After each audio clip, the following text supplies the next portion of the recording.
खास तौर से क्योंकि हम उनसे हमारी ये दूसरी मुलाकात है। माँ सविता जी, आप हैं संजय जी, आप हैं ट्रू मीडिया के, मतलब सबको मैं हार्दिक वंदन करती हूँ, अभिनंदन करती हूँ जितने हमारे साथी यहाँ बैठे हैं। कुछ लोगों से मैं मिल चुकी थी, कुछ लोगों से आज मिल रही हूँ, लेकिन सबसे मिलके मुझे बहुत अच्छा लगा। एक बात बता दूं, यहाँ मंच पे माँ बैठी है जिन पे राही आज जी ने एक अपनी पुस्तक निकाली है माँ, और मैं बता दूं मैं दिल्ली में आई हूँ तो माँ के पास ही आई हूँ, तो इसलिए मैं माँ पे पहले 2 लाइन बोलूंगी, फिर और बात करूंगी। बेशक जहान के रिश्तों से, बेशक जहां के रिश्तों से मुझे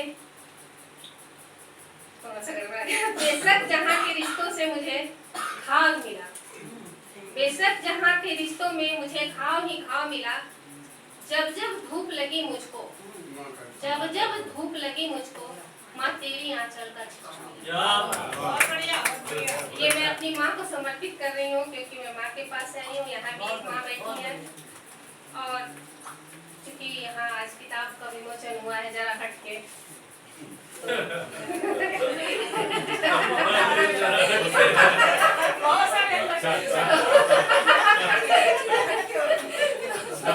बातें भी थोड़ा जरा हटके,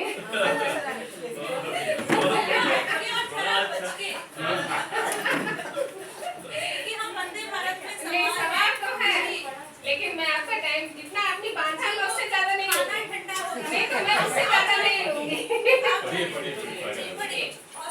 मेरी कविता का शीर्षक है जब टूटता है बादल तो वर्षा होती है।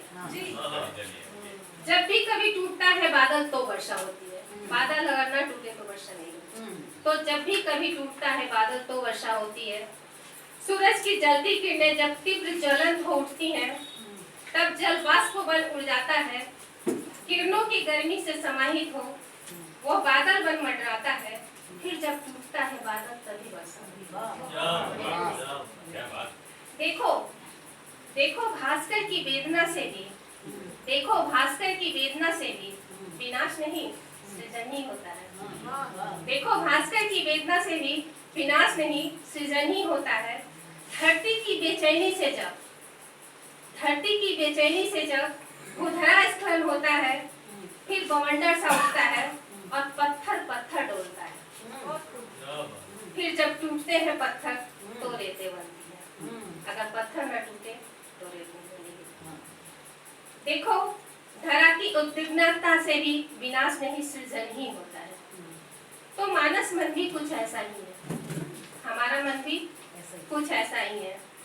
देखो मानस मन भी कुछ ऐसा ही है। जब तीव्र वेदना उठती है, जब अंदर बहुत तीव्र वेदना उठती है, रेणु जी जान रही है, राय जी लोग जान रहे हैं, प्रीति जी जान रही है, कि जब अंदर तीव्र वेदना उठती है मन अंदर तक हिल जाता है। जब तीव्र वेदना उठती है मन अंदर तक हिल जाता है। वह टूट टूट कर जीता है, वह टूट टूट कर जीता है, और इन्हीं उद्वेलित भावों से ही रचनाएं अंकुरित होती हैं। देखो मन के हारेपन से भी विनाश नहीं सृजन ही होता है। देखो मन के हारेपन से ही विनाश नहीं सृजन ही होता है। तो सृजन प्रकृति का मूल मंत्र है।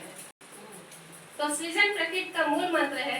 चाहे व्यवस्था कुछ भी हो, चाहे विषमता कुछ भी हो, पर रहे हमेशा याद हमें कि जब कभी टूटता है बादल तभी बादल न टूटे तो वर्षा संभव नहीं। तो छोटी से 2 मिनट में और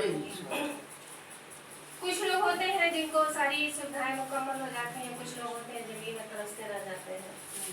तो उसके मैंने कुछ सोचा विचारा तो एक बीज, वो बीज बड़े खुशकिस्मत है, वो बीज बड़े खुशकिस्मत है जिन्हें प्यार से सहेजा जाता है। वो बीज बड़े खुशकिस्मत है जिन्हें प्यार से सहेजा जाता है, पलकों पे बिठाया जाता है, वक्त रहते उन्हें खाद और पानी से नवाजा जाता है। वक्त रहते करके उनको खाद और पानी से नवाजा जाता है, मगर कुछ बीज भी ऐसे होते हैं जिन्हें न मिलती खाद और पानी, और ऐसे ही चलती जाती उनकी जिंदगानी। मगर वो जिद्दी बीज हार कहाँ मानता है। वो तो अपने अस्तित्व को दुनिया को दिखाकर ही दम लेता है। वो बीज जो दुनिया में आता है पक्के इरादे और जोश और जुनून के साथ, पत्थर का सीना चीर कर स्वतः ही पनप जाता है। जिसको कुछ नहीं मिलता वो पत्थर का सीना चीर कर खुद ही वो पनप जाता है। बस एक हौसला होना चाहिए, एक जिद होनी चाहिए और एक जुनून होना चाहिए। आदमी कुछ भी कर जाता है। बस एक हौसला, एक जिद, एक जुनून चाहिए पनपने के लिए। फिर तो दुनिया की समस्त कठिनाइयां उस बीज के आगे बौनी हो जाती है। वो एकाकी पौधा बनकर लहराता है, हंसाता है और दुनिया को दिखला देता है कि अगर हौसले बुलंद हो तो चट्टानों का सीना भी चीर दिया जाता है। अगर हौसला बुलंद हो तो चट्टानों का सीना